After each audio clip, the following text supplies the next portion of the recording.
Berikutnya pemirsa yang nampak di layar saya saat ini adalah peta kawasan rawan bencana atau KRB Gunung Semeru. Kalau kita lihat begitu ya, ada 3 warna utama yang tertera di sini.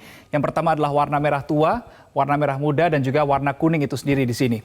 Nah, di masing-masing warna ini juga ada maknanya pemirsa. Untuk warna merah tua yang di sini sekitaran dekat sekali dengan Gunung Semeru ini adalah kawasan rawan bencana 3. Artinya sangat berpotensi terlanda awan panas, aliran lava, guguran batu pijar, dan sangat berisiko tinggi untuk permukiman dan aktivitas manusia karena berpotensi menimbulkan korban jiwa dan juga kerusakan infrastruktur.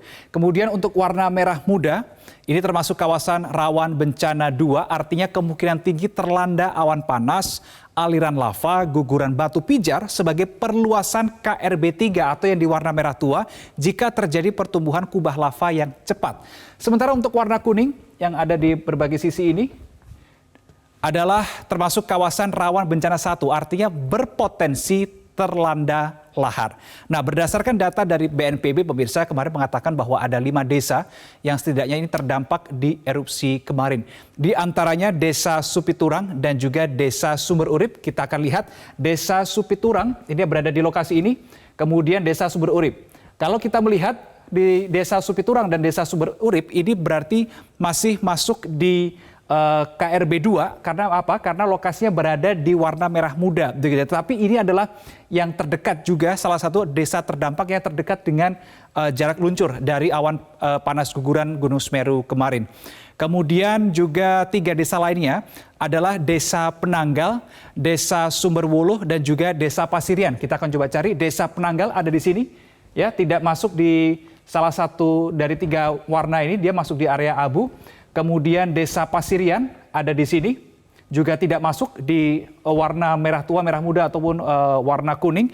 Dan berikutnya adalah Desa Sumberwuluh. Desa Sumberwuluh ada tepat di sini, ini sangat mepet sekali dengan aliran atau di mapping di warna merah tua. Ini berarti KRB 3. Mepet sekali lokasinya kalau kita lihat, bahkan ada yang beririsan. Ada sebagian yang cenderung ke arah merah tua, ada juga yang cenderung ke abu-abu.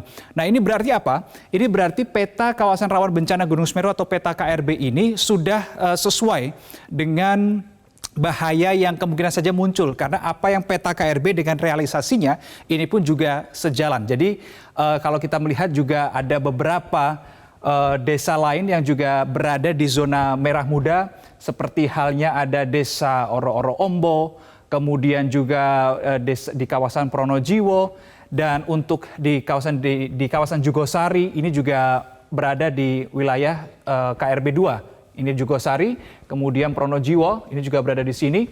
Dan itulah tadi pemirsa beberapa mapping wilayah yang terkena dampak dari aktivitas Gunung Semeru. Sekali lagi bagi warga yang berada di setidaknya 2 zona ini ya, di merah tua dan juga merah muda ini sebaiknya tidak ada permukiman di sana, tidak ada aktivitas masyarakat karena kita tidak tahu kapan aktivitas vulkanik Gunung Semeru ini akan kembali mengeluarkan hal-hal yang bisa material-material yang bisa membahayakan nyawa manusia. Berikutnya pemirsa, kita menuju ke informasi terkait dengan beberapa sejarah aktivitas vulkanik Gunung Semeru. Sebetulnya kalau kita melihat sebelum ke sini ya, sebetulnya kalau kita melihat sejarahnya dari aktivitas vulkanik Gunung Semeru ini sudah diawali pertama kali tahun 1818, tetapi karena pada saat itu untuk teknologi dan juga pencatatannya ini masih belum terekam dengan sangat baik. Nah, ini ada beberapa peristiwa yang menghasilkan dampak cukup signifikan, cukup dirasakan oleh masyarakat pada September 1941 sampai dengan Februari 1942. Sejarah mencatat dalam kurun waktu kurang lebih 5 bulan, berarti Oktober, November, Desember, Januari, Februari. Ini proses aktivitas vulkanik Gunung Semeru ini masih terus terjadi. Akibatnya salah satu yang diakibatkan adalah pos pengairan Bantengan ini terendam material vulkanik. Berikutnya, kita ke tahun 1977, tepatnya di tanggal 1 Desember, di mana aktivitas vulkanik Gunung Semeru pada saat itu merusak sawah, kemudian jembatan, dan juga rumah warga. Kemudian di tahun 2008, tepatnya di tanggal 15 sampai 22 Mei, ini juga terjadi aktivitas vulkanik Gunung Semeru.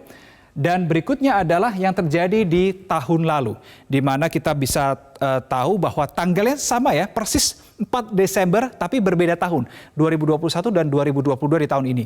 Kalau di 4 Desember 2021 kita lihat di situ 51 orang meninggal dunia, kemudian 22 orang dinyatakan hilang, dan 5.205 bangunan ini mengalami kerusakan.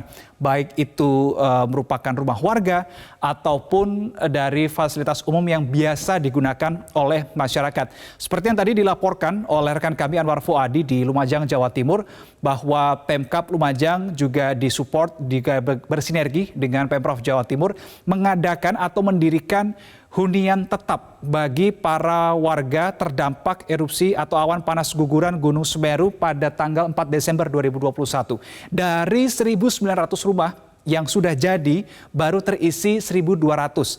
700 sisanya ini masih akan menunggu proses lebih lanjut yang akan dilakukan.